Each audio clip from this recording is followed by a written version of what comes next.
since we want to measure oxygen and argon, and that allows our measurements to be much, much more relevant and really tell us about the net community production instead of having us have to make some big assumptions. If we want to measure the oxygen and argon, we use a Mass Spectrometer. So this is my baby. We call it the EIMS, an Equilibrator Inlet Mass Spectrometer. And let me tell you a little bit how it works. We filter our water. We put it through an Equilibrator cartridge. So in this Equilibrator cartridge, water flows in one end and out the other.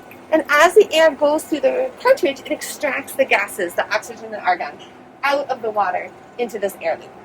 So the mass spec is a quadrupole mass spectrometer. Essentially, that means there's 4 rods that bend the ions, and only ions of the mass we want get collected by our detector. And then it has a control box, and so the signal goes from the detector to the control box over to our computer, where we can look at the signals. But what we can do is we can take MATLAB, for example, and plot the data, and you can see, for example, here the oxygen and argon took a dramatic dip.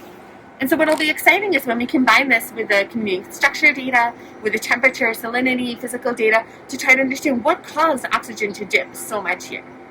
Okay, so I'm doing some triple oxygen isotope sampling.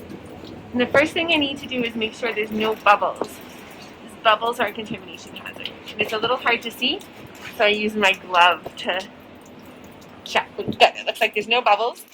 My water is overflowing. So now the trick is to slowly open, but always make sure there's water in this part of the neck. It's especially hard if a wave comes.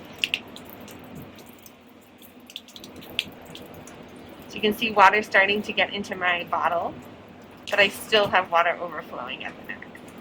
Okay, I do it about halfway full. The exact amount doesn't matter, as we're looking at a ratio of gases. Ta-da!